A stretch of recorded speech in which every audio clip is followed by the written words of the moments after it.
Hola a todos, estamos en el podcast final de Sea Hombre. Esta vez es un honor entrevistar al pastor concejal, sacerdote de Dios, está formando un pueblo concejal. Cuéntanos, ¿cómo estás? Nelson, un saludo muy especial para ti y toda la gente que pueda ver este podcast. Gracias por esta producción tan importante. Creo que estamos generando el ambiente necesario para lo que Dios va a hacer este próximo 17 y 18 de noviembre. Muy bien, concejal. Fíjese que es muy importante eso que se le está enseñando a los hombres. Tengo una pregunta para ti y la pregunta es la siguiente. ¿Cómo ser un sacerdote? ¿Cómo encontrar una estabilidad siendo pastor, siendo concejal, pero también siendo padre de 3 hijos, pero también siendo esposo? Hay que hacerlo un poco más práctico, ¿no? A veces cuando uno escucha ese concepto de sacerdote, uno se imagina que es la persona que está aislada de la sociedad, de la familia, con un único oficio que no tiene otra posibilidad de interacción. Pero en la Biblia el sacerdocio no fue así. El sacerdocio tenía un liderazgo que recaía en lo espiritual, en lo social y en lo civil. El sacerdocio tenía esa capacidad no solo de mediar en el Antiguo Testamento ante Dios por los pecados y los errores del pueblo, sino también recibir las instrucciones concretas para que el pueblo lo obedeciera.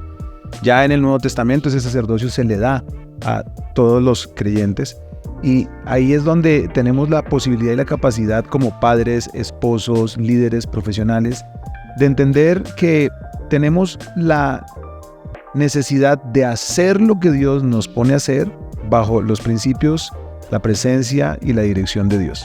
¿Cómo lograr mantener una espiritualidad en múltiples oficios, en la iglesia, fuera de la iglesia, empresa, gobierno, profesión, la que sea?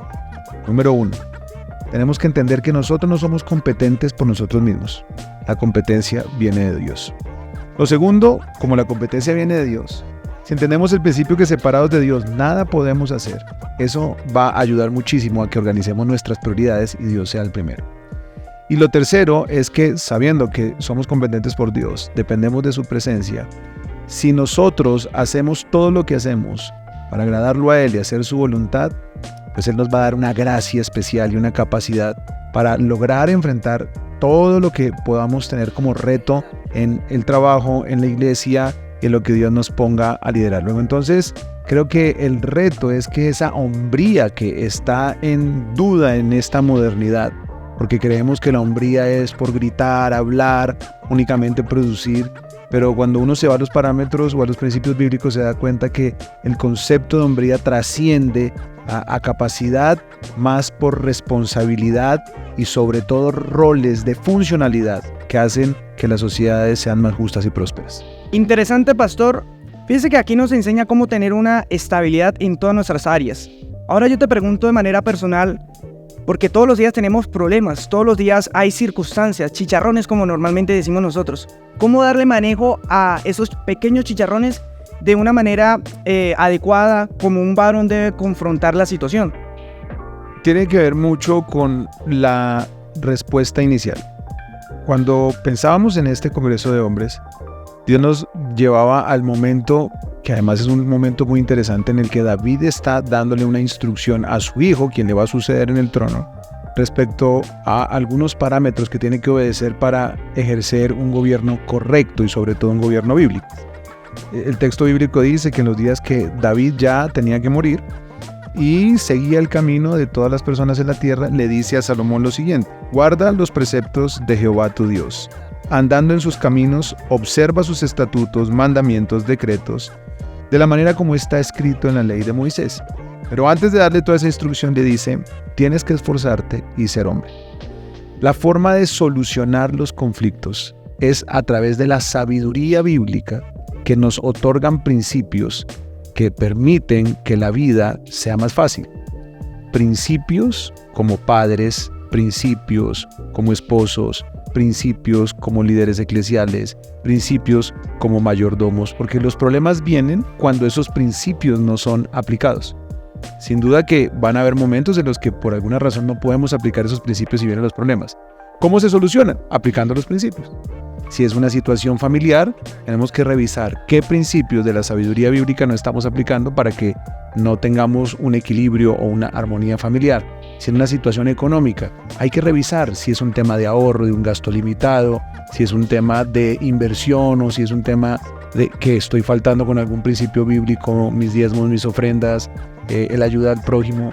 Entonces, a medida que nosotros abrazamos los principios de la palabra, que son las que nos dan la sabiduría, tenemos las llaves concretas para solucionar los conflictos diarios que se nos van a presentar todo el tiempo. Interesante, pastor. Fíjese que se me viene a la cabeza una pregunta muy importante, y es que te vemos como concejal, pero también te vemos como pastor. Pero sabemos que cumples una función muy importante como papá. Nosotros por naturaleza como hombres queremos enseñarle esa berraquera a nuestros hijos. Esa vehemencia, que sean varones, que sean líderes, ¿sí? Macho alfa. Pero ¿cómo enseñarle cómo es un verdadero papá en casa sin dejar la hombría a un lado? La palabra padre tiene un significado bíblico que contiene su función ideal. Como la hombría, la paternidad ha sido deformada. Creo que el concepto social de paternidad está tan deteriorado que no tenemos padres. Padre exige cercanía y autoridad. Lo más importante es que el padre en las diferentes etapas de sus hijos cumpla funciones específicas. No es lo mismo el padre en la época de la lactancia que en la época de la pubertad. La pubertad es un momento trascendental y muy estratégico para influenciar en visión, identidad, propósito, llamado, vocación.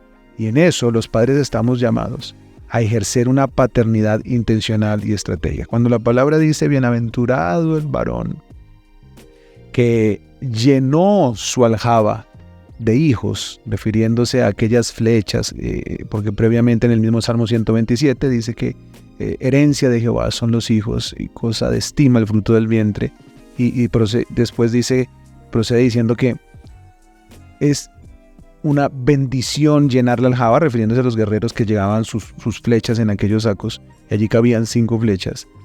El padre tiene la responsabilidad de hacer de sus hijos flechas que son enviadas con dirección, velocidad, precisión hacia el destino que Dios nos ha dado como seres humanos. Entonces, yo creo que necesitamos ser padres que en realidad cumplamos con esa responsabilidad bíblica de cercanía, de autoridad, de maestros, de no ausencia en esta posmodernidad que pone tantas actividades en las agendas, pero que a veces nos quita tiempo con nuestros hijos, y de esta manera ser esas personas cercanas que le puedan dar a los seres humanos, que es lo que debe dar un padre: seguridad, confianza, destino, principios y proyección.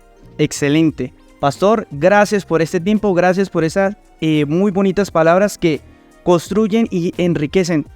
Sea hombre, papá, sea hombre, levántese, es invitado a este tiempo para que pueda construir familia y sepa ser un varón en casa.